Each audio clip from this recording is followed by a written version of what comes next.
Muchas gracias, bienvenidos a todos, muchas gracias por estar aquí, especialmente al doctor Riva, muchas gracias doctor por poder acompañarnos en esta presentación de la encuesta de victimización que estamos presentando el día de hoy. Quisiera como antecedente simplemente decirle a todos que el día de hoy vamos a presentarles un instrumento que levantamos el año pasado, en diciembre de 2019, respecto de la percepción de la seguridad pública y de la convivencia social en la ciudad de Tijuana. A diferencia de los instrumentos que normalmente les presentamos, que son sobre datos duros, digamos, sobre datos oficiales, hechos conocidos. En este caso estamos presentando una encuesta, lo cual nos mueve un poco al ámbito de la percepción. Y quisiera dejar esto en claro para que a la hora en que vayamos presentando los números y los datos, no confundamos lo que normalmente les presentamos, que son datos del Secretariado Técnico de Seguridad Pública y que en este caso son datos de una encuesta de percepción ciudadana que levantamos el año pasado. Si empezamos, por favor, José Carlos. La encuesta la levantamos en diciembre. Por razones de pandemia no se pudo presentar como teníamos pensado hacia el mes de abril, y ahora que las cosas de la nueva normalidad pues ya nos obligan a tener este tipo de presentaciones, pues por eso decidimos no postergar más y presentárselas aunque sea a distancia. ¿Quisiera poder recibir la presentación, por favor?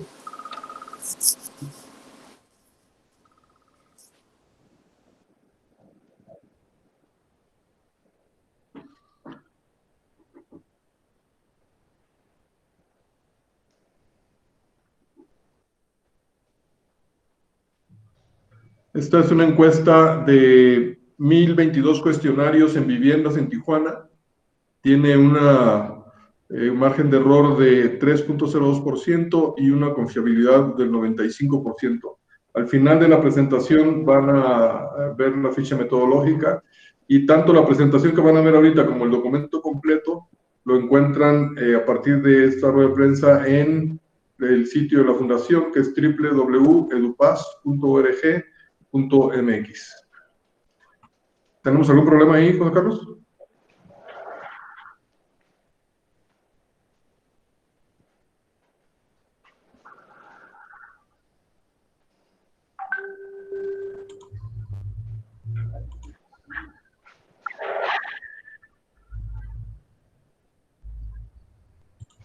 Ahí la tenemos ya. Muy bien. Avanzamos, por favor.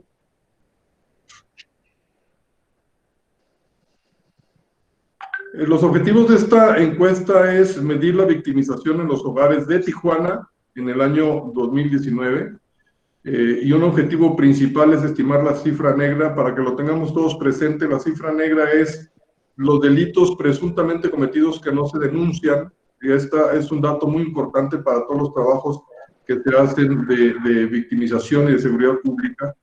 Es una encuesta que mide la percepción de la seguridad, como decía yo al inicio, a diferencia de los otros instrumentos que normalmente les presentamos. Aquí estamos en el ámbito de la percepción de seguridad que tienen los ciudadanos de Tijuana.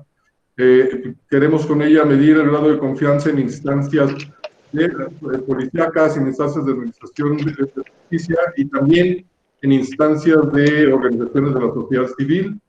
Y queremos identificar algunos de los cambios que han producido en las personas que han sido víctimas del delito en este año 2019, para que veamos también cómo las conductas de quienes han sido víctimas o quienes creen que pueden serlo también cambian. En general, la percepción de la seguridad, el 60.1% considera que aumentó la inseguridad en su colonia. El 61.8% considera que aumentó en general, 33% que se mantuvo, el 3% que se disminuyó.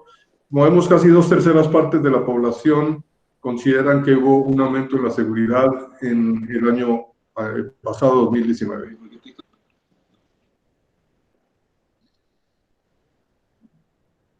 ¿Qué tan seguro se siente? Y aquí señalamos algunos lugares. ¿Qué tan seguro se siente en su colonia, en su vivienda? La vivienda, como es normal, pues casi tiene 80% de personas que dicen que se sienten seguras.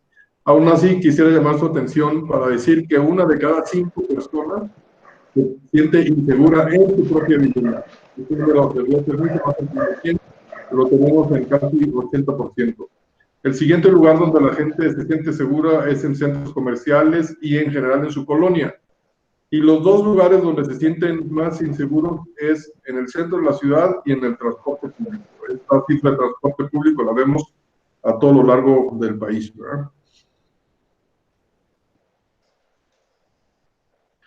Los cambios, los que me refería hace ratito, ¿qué cambios se ha hecho en sus actividades por temor a ser víctima de algún delito?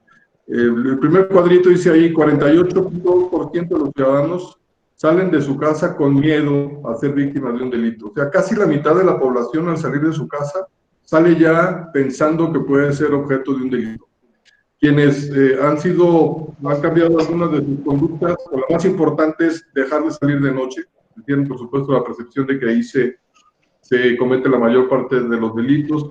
El cambio de rutas para llegar al trabajo, para regresar a la casa, para salir a actividades recreativas, y algunas otras que están por el nivel del 8%, 7%, dejar de portar joyas, no permitir que los menores salgan solo del domicilio, no traer efectivo. Pero sobre todo, pues, el dato más importante es que casi la mitad de los ciudadanos al salir de su casa salen pensando que pueden ser víctimas de un delito. Respecto de los alrededores de la vivienda, hicimos esta pregunta de qué cosas pasan alrededor de la vivienda de los ciudadanos. A mero abajo de este cuadro van a ver dos que son muy impactantes. La primera es con un 67% la gente considera que hay pandillerismo alrededor de su casa, y la segunda que hay consumo de drogas. A la mitad de la gráfica, con 68%, hay disparos de arma de fuego. Son los tres más importantes, seguidos, encabezados por el robo, que tiene el 71.8%. Entonces, estamos hablando de que la gente percibe que alrededor de su casa, en su colonia, en su cuadra, se presentan estos hechos: pandillerismo, consumo de drogas, consumo de alcohol, venta de drogas con 57%, disparos de arma de fuego y 71% que hay robos. Como podemos ver, esto deja en evidencia una integración social muy compleja, muy complicada, muy en torno a cuestiones de violencia. Hay que recordar que normalmente todo esto está en torno al alcohol y a las drogas en muchas ocasiones.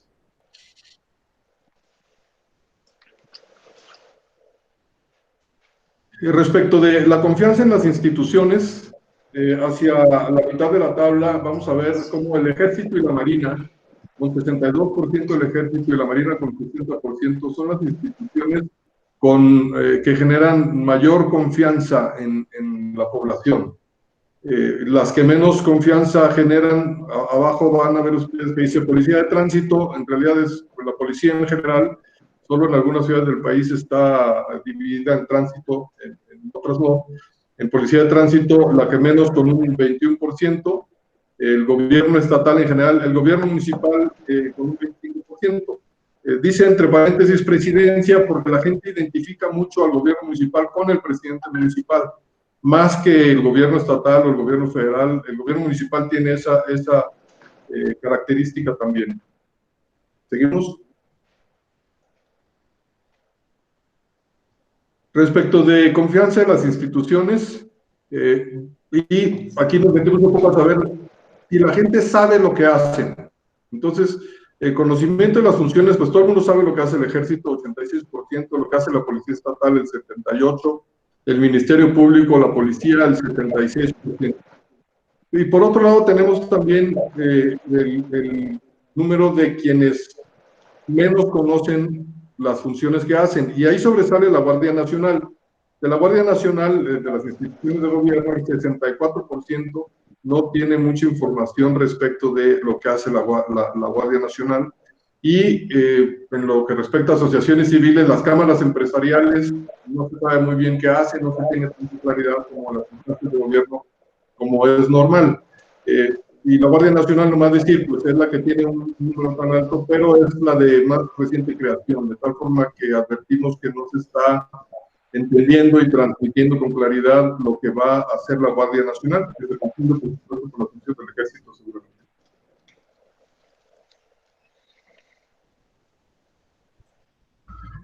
Respecto a calificar las instituciones, esta es una calificación, a diferencia de las anteriores, aquí se le pide cómo las califica. En realidad, en general, todas las instituciones están abajo de 6, digamos, reprobadas. Las más altas son las que tienen más confianza, que son la Marina y el Ejército. Y en lo que se refiere a las que no son gubernamentales, las asociaciones religiosas, las asociaciones civiles, se sienten pues con una mayor aprobación. La Guardia Nacional, que aunque no se sabe bien qué hace, se le tiene confianza, es algo que sí se ha logrado ahí transmitir, ¿no?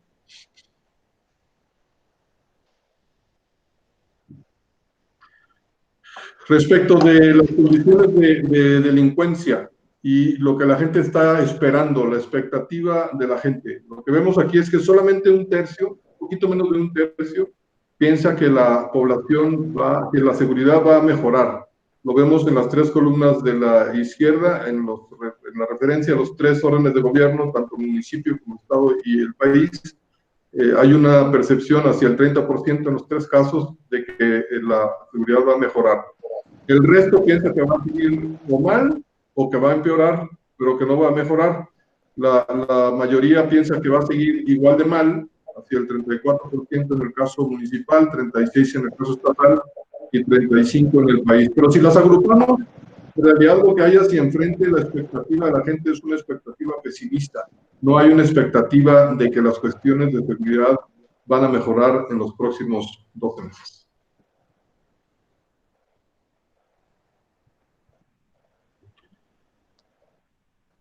Respecto del momento del día en el que se registraron los delitos, aquí hay algunas cosas muy interesantes. El robo de vehículo, a diferencia del robo parcial, que el robo parcial se le identifica más cuando se roba un estéreo o algo más. El robo de vehículos sucede a lo largo del día, particularmente en la noche y en la madrugada, pero también en la mañana y en la tarde. El robo parcial de vehículo, el del estéreo, ese tipo de cosas, normalmente no sucede en la mañana, muy poco en la tarde, y fundamentalmente en la noche y en la madrugada. El robo en la vía pública, en la tarde y en la noche, seguramente al regresar del trabajo. El robo a vivienda es prácticamente total en la noche. Y las lesiones son a lo largo del día, no en la madrugada, sino en la mañana, en la tarde, en la noche. Y las extorsiones en la tarde. En la tarde, perdón, en la mañana y en la tarde. Es importante esto porque de aquí se derivan, es parte de la toma de decisiones estratégicas de las instituciones de seguridad pública. El saber en qué momento, en qué zonas, para qué delitos es conveniente que dirijan su estado de fuerza. Por eso es que esta pregunta es importante para el efectos de la toma de decisiones de las instituciones de seguridad pública.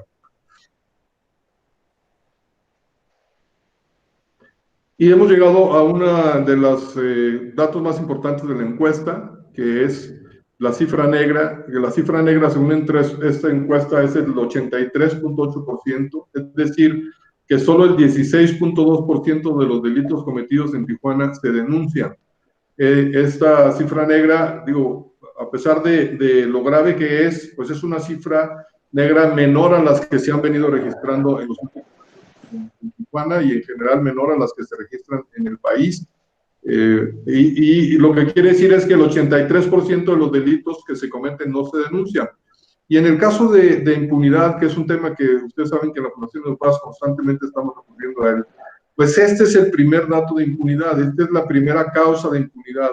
Un delito que no se denuncia es un delito que nunca va a tener la oportunidad de ser juzgado. El 83.8% de los delitos que se cometen en la ciudad nunca tendrán esa oportunidad. Luego viene la impunidad que generan las instituciones del gobierno cuando se denuncian delitos y que no pasa nada con ellos. Ese es otro factor de impunidad. Pero el primer factor de impunidad, el más grande, es esta cifra negra, que es una cifra que debemos seguir insistiendo en poder disminuir.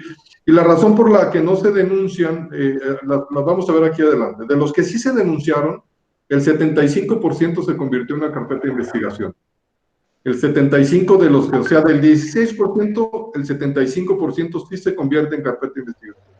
El 63% de las que se convirtieron en carpeta de investigación, le dieron seguimiento a esas.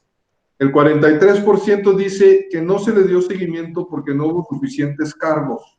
Es decir, como veremos también más adelante, hay algunas carpetas de investigación que se mueren porque no hay suficiente evidencia, no hay suficiente información, la gente no considera que van a prosperar y entonces no le dan ahí seguimiento. El 56% considera a la autoridad como inepta y el 58%, casi el 60%, tiene conocimiento de la etapa del proceso en la que se encuesta su denuncia. Es decir, que sí hubo un seguimiento puntual a la denuncia que presentaron y a la carpeta de investigación que se abrió. El primer contacto a la hora de realizar la denuncia, pues son las dos, normalmente la seguridad pública local, es decir, la policía municipal con 35%, y en segundo lugar el Ministerio Público. Las que son del Ministerio Público, pues es que directamente fueron a presentar la denuncia sin que una autoridad se presentara como primer respondiente, sino que la gente fue directamente a la MP a presentar su denuncia. Los tiempos que se tardaron en el Ministerio Público van de 30 minutos a 2 horas. Ahí está concentrado el mayor número de personas, y más de 2 horas, casi el 30%. Es decir, casi un tercio se tarda más de 2 horas, y el grueso del dato, casi la mitad, se tardan de 30 minutos a 2 horas en que se le atienda en el Ministerio Público. El resultado de la denuncia: el 40% dice que su denuncia está en proceso de investigación. El 21% ya se archivó, no hubo nada más que hacer con ella. En el caso de las siguientes tres, la reparación del daño, la sentencia absolutoria o un juicio abreviado, que son aproximadamente el 27%, pues son las que llegaron ya a un fin, que esa carpeta de investigación llegó a un resultado, ya sea que se le reparó el daño, que hubo una sentencia ya sea absolutoria o condenatoria, que se tuvo el juicio abreviado. Pero vemos que la mayor parte de los casos están en proceso de investigación, en archivo o en una suspensión condicional del proceso por falta de pruebas.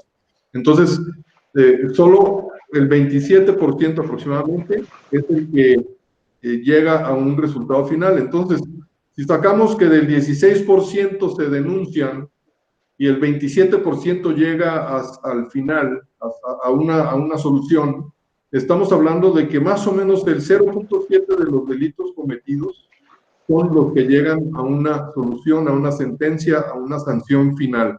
Si sumamos esto a la cifra negra, sumamos los que sí se declaran y los que llegan a una solución final, estamos hablando de que aproximadamente el 0.7%, o sea, ni siquiera el 1% de los delitos que se cometen en Tijuana llegan a una solución para la víctima.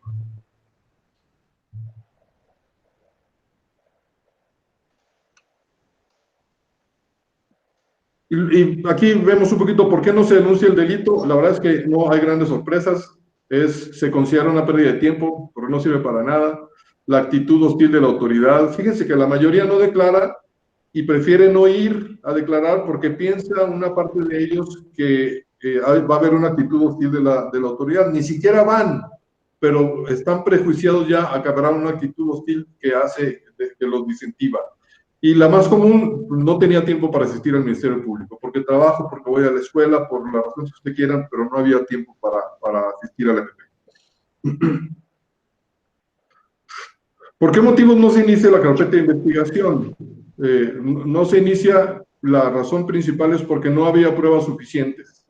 Es decir, se llama por teléfono, pero eso luego ya no sucede en la que se inicie la investigación, la carpeta de investigación, porque no tenía pruebas, porque es una pérdida de tiempo, porque conoce a los responsables del delito, porque no confía en la autoridad. Es decir, una serie de indicadores aquí que nos dan también más pistas de por qué la gente no inicia la carpeta de investigación, o si va, por qué la autoridad decide no abrir una carpeta de investigación.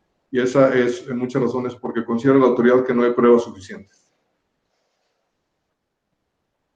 ¿De quiénes cometieron el delito de corrupción? Nos vamos a meter un poquito en estas siguientes 2 láminas al delito de corrupción. Pues el dato Importante es que la gente considera a la policía municipal como la que comete el delito de corrupción.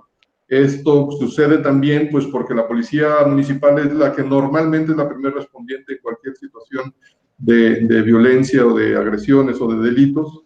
Entonces, la policía municipal con casi un 40%, la policía estatal con el 18%, y luego se distribuye un poco en general el gobierno municipal, el tránsito, la Policía Federal y a mero abajo jueces y magistrados, que también se alcanza a registrar, aunque pues con menos intensidad.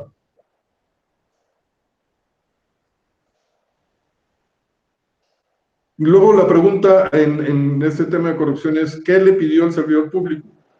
Lo normal es que le pida dinero, casi 45% le pide dinero. Hay algunos otros que llaman la atención. Le insinuó que tomara una decisión para obtener beneficios propios, le pidió votar por un partido a cambio de dejarlo ir, que pague una parte del proceso del peritaje. En fin, hay algunas otras, pero bueno, lo normal, a lo que estamos todos expuestos es a que la autoridad te pida dinero para cuestiones de corrupción. ¿Hizo lo que pidieron? Pues el grupo más grande dijo que sí. Sí a todo, 44%, no a una parte, el 22%, casi el 30% dijo que no lo hizo.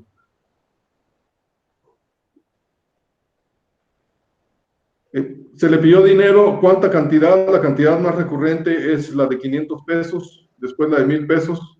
Hay algunos que sí se van hasta los 5,000 pesos. De esto estamos haciendo una ponderación como para tener una idea a manera de promedio de cuánto es lo que se le pide, pero bueno, la mayor parte de la gente se le pide por ahí de 500 pesos.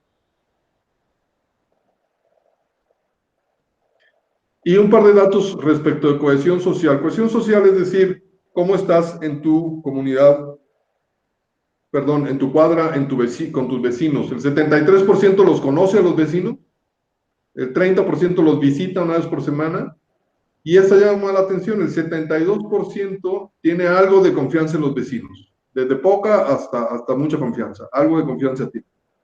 El 58% señala que cree que pudiera apoyarlo un vecino, es un bastante buen número, y el 40% dice estar dispuesto a hacer actividades en beneficio de la comunidad, tales como barrer la calle, pintar las banquetas, recoger la basura, ese tipo de cosas.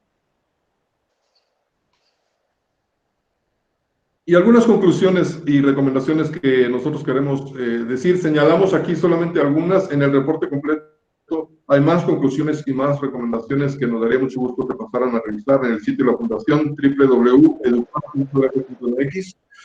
La primera es más importante, el 83.8% de los delitos presuntamente cometidos en Tijuana no se denuncian. No es la cifra negra a la que ya hemos hecho referencia.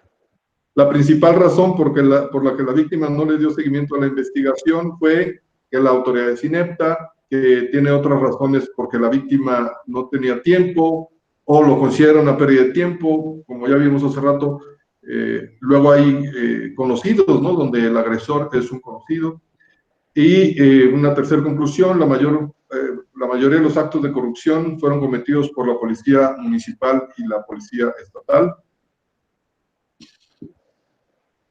La mayoría de los encuestados señalan que la inseguridad aumentó en la ciudad y en su colonia. Y este es un dato también de los más importantes hallazgos, que perciben un incremento de la inseguridad en el año 2019 en la ciudad y en su colonia. El lugar donde se sienten más inseguros en el centro de la ciudad, en el transporte público, y la falta de esperanza de que la seguridad va a mejorar. Recordemos este dato triste de que solamente una tercera parte de los encuestados piensa que la ciudad mejorará en los siguientes 12 meses. Las 2/3 partes de los encuestados señalan que la ciudad seguirá en un estado de seguridad igual de mal o peor que el que se tiene en el momento de la encuesta. Y luego los delitos de robo de vehículo y vivienda que se cometen principalmente en la noche y en la madrugada, mientras que el robo en la vía pública, lesiones y extorsiones en la tarde y en la noche. Ya explicaba yo la importancia de conocer el momento del día en el que se comete.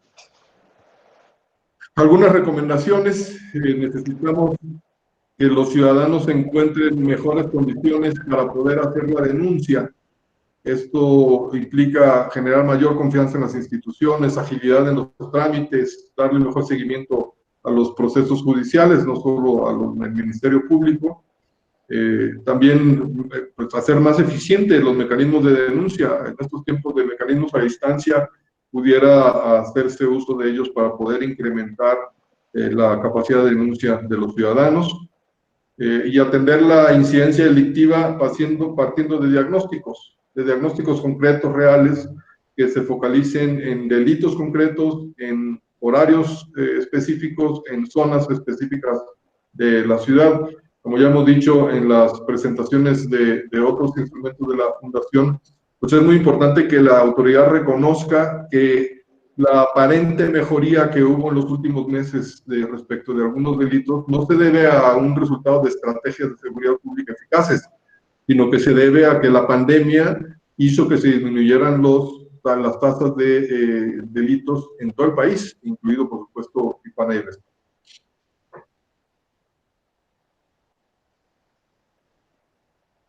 Y la cifra metodológica, la ficha metodológica ya no la vimos, pero básicamente es la que les había yo mencionado. Se trata de una encuesta en viviendas, más de 1,022 cuestionarios contestados, que es un muy buen número para efectos de la confiabilidad, que es de 95%, con un 3% de margen de error.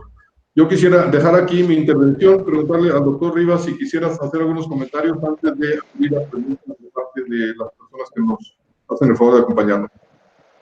Muchas gracias, Paco. Como siempre, felicitarlos por el trabajo que han venido haciendo Gracias. como parte de uno de los observatorios integrantes de la red. Más de 30 observatorios trabajamos en conjunto en el país, precisamente para tratar de incidir en aquellas políticas de seguridad en un año y en un periodo que está resultando verdaderamente trágico. Como sabemos, la violencia en México se dispara hace 3 sexenios. Una violencia que en algunos momentos parecía que empezaba a bajar, ha venido creciendo de nuevo y pues ya llevamos 5 años en un proceso de descomposición de violencia sin antecedentes. 2019 fue el año más violento que podamos recordar y con datos oficiales, con las carpetas de investigación, el número de víctimas por homicidio y por otros delitos, podemos asegurar que 2020 ya prácticamente cumple con los elementos para rebasar a 2019 en cuanto al año más violento de la historia. En ese sentido, la victimización nos da la oportunidad de conocer los delitos más cercanos a los ciudadanos y nos da la oportunidad de conocer otros aspectos del fenómeno delictivo. Por ejemplo, lo que señalaba Paco, los horarios de ocurrencia de los delitos, dónde se encuentran esos factores que pueden generar riesgos para los ciudadanos, aquellos elementos en donde la autoridad incumple. Paco señalaba que apenas un 16% de los delitos se denuncian ante una autoridad. Lamentablemente, todavía de esos hay un problema. A veces denunciamos a la autoridad no competente. En México no solo tenemos una cifra negra que son los delitos no denunciados. En México tenemos varios niveles de cifra negra porque tenemos los delitos que de antemano no se denuncian. Luego tenemos los que se denuncian, pero se denuncian ante una autoridad que no es la adecuada. En el mundo es posible denunciarle a una policía. En México, a partir de la reforma en materia de seguridad y justicia, las policías deberían ser aquellas también capaces de poder recibir denuncias. No obstante, sabemos que no sucede, o si sucede, no hay la garantía que luego éstas se turnen al Ministerio Público. Y aun cuando vamos y denunciamos al Ministerio Público, pues tampoco tenemos la certeza que se inicie una carpeta de investigación. Y eso pues nos lleva a ese aspecto que nos señalaba Paco con toda puntualidad, que tiene que ver con la impunidad. Un delito que no se conoce, un delito que no se sanciona, es un delito que va a crecer sí o sí. Entonces, para la autoridad, un reto importante que, como decía Paco, la denuncia se pueda llevar a cabo en tiempos rápidos, que la forma en la que se atiende a las víctimas sea la adecuada, A todos nos ha sucedido, a todos los que hemos sido víctimas reiteradas de delitos violentos o no violentos que vamos a denunciar, que te piden procesos innecesarios, te piden documentos innecesarios, te disuaden la denuncia, te maltratan, se burlan abiertamente de ti, y eso pues es un aspecto que no debería estar sucediendo en nuestra sociedad. Otro aspecto muy relevante es que efectivamente Baja California sigue viviendo un proceso de descomposición en los primeros 8 meses del año, con datos oficiales a la mano de incidencia delictiva. La entidad se posiciona como la segunda entidad con la mayor tasa de víctimas de homicidio, y eso pues no es ninguna buena noticia. Esta encuesta debe servir precisamente para entender que esas riñas que ocurren alrededor de las viviendas de las personas, que esa venta de drogas, que ese consumo de drogas, que ese consumo de alcohol, que ese pandillerismo, es el que permite el crecimiento de los delitos violentos y no violentos, y que vemos finalmente como resultado en los datos oficiales de incidencia delictiva. Además, es importante recalcar que precisamente la percepción de seguridad también es relevante. Es cierto que la incidencia delictiva tiene que ver con el dato concreto y puntual de qué delitos se investigan en nuestro país. No obstante, es importante recalcar que lo que necesitamos también es conocer qué tan seguro se siente el ciudadano en su contexto y en la capacidad que puede tener una autoridad para poder resolver las problemáticas, así como la calidad de los delitos, y eso es a lo que nos referimos cuando hablamos de violencia. Cuando hablamos de violencia, estamos hablando de cómo ocurren los delitos.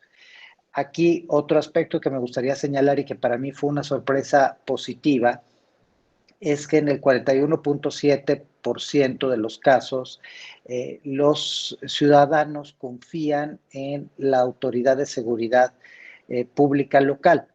Si bien en términos absolutos es un dato muy bajo, en términos relativos respecto a lo que sucede en el resto del país, eso es alto. De hecho, nosotros presentamos encuestas de victimización en más de 20 estados con algunos municipios incorporados, aproximadamente unos 60 municipios en el país, y les puedo decir que generalmente los datos son mucho más bajos. Eso es un dato esperanzador sin ser un buen dato, sin ser un resultado. Llama la atención que de todos modos la autoridad más confiable apenas llega al 75.7% de confianza, que es el ejército, que si estuviésemos en la escuela sería pues una abierta reprobada, no sería una aprobación. Y eso, insisto, lo que tiene que llevar es a un ejercicio importante de explicación al ciudadano de qué sí puede hacer una autoridad, de qué no puede hacer una autoridad, cuáles son sus límites y cuáles son sus resultados, porque pues si queremos que haya más denuncia, necesitamos exhibir que hay resultados. Lo que no puede suceder es que el ciudadano pierda horas para ir a denunciar, lo maltratan en el Ministerio Público y luego pues de su carpeta no sucede absolutamente nada. Esto también debe llevar a decisiones a veces poco populares, como la de definir qué delitos sí se investigan y qué no, y entonces favorecer sistemas tecnológicos de autodenuncia que hacen posible la construcción de inteligencia sin que el ciudadano tenga que sufrir los retos que implican desplazarse, ir a denunciar, invertir tiempo, salirse de nuestros trabajos, etcétera, etcétera. Un reto para la autoridad federal dar a conocer qué hace la Guardia Nacional y cuál es su alcance. La verdad es que si hoy tenemos ese reto es principalmente porque la autoridad tampoco ha definido con claridad qué hace la Guardia Nacional. Es una institución que a más de un año de su creación todavía carece de los instrumentos metodológicos para definir con claridad su trabajo, y eso pues es muy lamentable, porque esta era la gran apuesta de la Autoridad Federal por la Seguridad y es una apuesta que hasta el momento no ha salido. Otro aspecto que me gustaría recalcar relativo a las autoridades locales es la necesidad de generar sistemas de denuncia de corrupción. Si el ciudadano percibe que hay mucha corrupción, el ciudadano debería tener las condiciones para poder denunciar esa corrupción ante una autoridad competente y no encontrarse en una condición de peligrosidad. Hoy denunciar un acto de corrupción significa vivir un riesgo, y es vivir un riesgo que no queremos vivir los ciudadanos y que no debemos vivir los ciudadanos. Ayer, por ejemplo, en el Observatorio Nacional Ciudadano presentamos un fascículo, una investigación más acerca del fenómeno de las desapariciones forzadas y cometidas por particulares en nuestro país, señalando la importante acción que tienen los colectivos de búsqueda para identificar precisamente los restos de personas o buscar a las personas aún en vida, esas personas desaparecidas. Y uno de los aspectos que tenemos que recalcar en el trabajo que hemos hecho en campo en los últimos años con esos colectivos es el peligro que significa ir a buscar a un familiar. Hoy los mexicanos no estamos siendo protegidos por nuestras autoridades. No lo estamos cuando salimos a las calles y somos víctimas de delitos. No lo estamos cuando vamos a denunciar y acabamos siendo nosotros los que pagamos las consecuencias de denunciar. No lo somos cuando ponemos el dedo sobre la llaga alrededor de la corrupción imperante en nuestras instituciones, y tampoco lo somos a la hora de cumplir con aquellos elementos que debería estar cumpliendo el Estado mexicano, como es la protección de los ciudadanos y como es la búsqueda de aquellos desaparecidos. Quiero cerrar de nuevo reconociendo el gran trabajo que Paco y el equipo del observatorio local han venido haciendo, un muy buen trabajo en un contexto en donde los observatorios se han vuelto un referente y un punto fundamental para ayudar a la autoridad a hacer su trabajo. En la red del Observatorio Nacional Ciudadano podemos garantizar, nosotros no recibimos un solo peso público mexicano, no le cobramos un solo peso a las autoridades por lo que hacemos. La donación que hacemos de capacitación para Guardia Nacional, para el Ejército, el trabajo que estamos haciendo con la Unidad de Inteligencia Financiera, con las fiscalías locales, es donado al 100% y es un esfuerzo grande por parte de los ciudadanos comprometidos como Paco y su equipo, porque México sea un país de leyes, sea un país de derechos y sea un país seguro. Muchas gracias. Muchas gracias, doctor Rivas. La verdad es que ha sido una gran oportunidad para EduPaz poder trabajar contigo y con el Observatorio Nacional Ciudadano. Muchas gracias ahí por esa oportunidad fabulosa. Estamos listos para preguntas. Si alguien quisiera hacer alguna pregunta para mí, para el doctor Rivas, con mucho gusto. José Carlos de Arcos es quien hace el trabajo de compilar esta información y de integrar los documentos. También está listo para preguntas si se ofreciera alguna.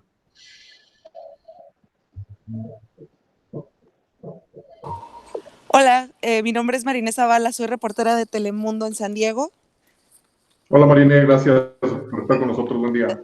Claro, está muy interesante el estudio que hicieron. Me pregunto, a partir de ¿qué tan grave consideran que es la situación en Tijuana referente al resto del país?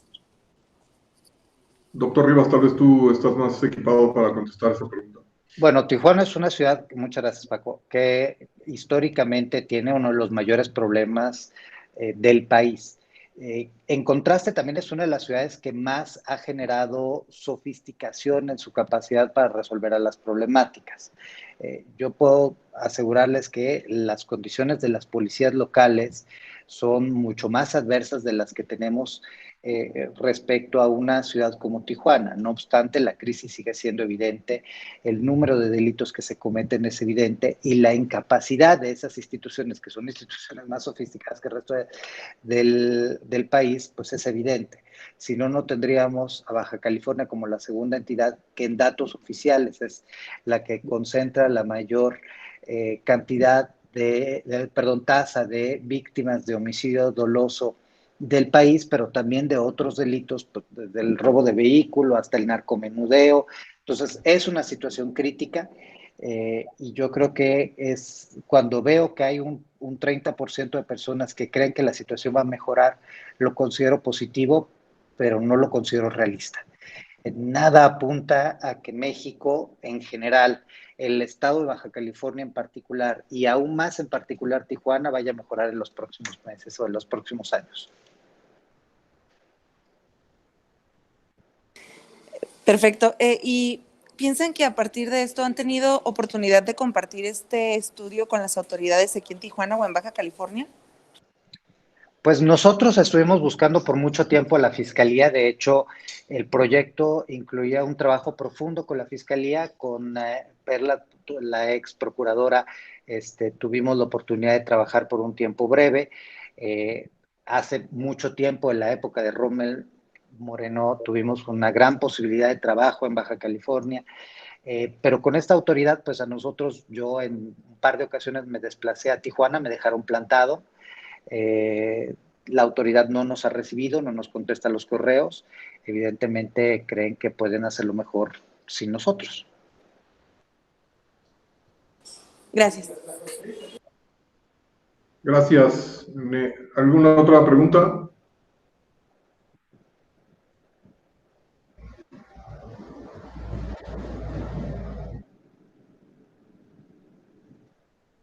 Si no hubiera más, entonces les pediría por favor si nos hicieran el favor de registrarse en la liga que está en el chat de esta conferencia, que por favor nos dejaran por ahí sus datos, invitarlos a que conozcan la presentación y el documento completo en el sitio de la Fundación www.edupaz.org.mx y agradecerles mucho su presencia. Si no hubiera más preguntas, pues ahí concluiríamos. ¿Alguna otra? Muy bien, pues muchas gracias a todos por estar con nosotros. Doctor Rivas, muchas gracias, muy agradecidos. Estamos a tus órdenes. Pronto los estaremos convocando a otros trabajos que estamos haciendo de la Fundación y del Observatorio, específicamente sobre el de impunidad, que esperamos tener listo en unas cuantas semanas, donde abordaremos con más detalle el tema de impunidad en Baja California. Muchísimas gracias a todos. Gracias.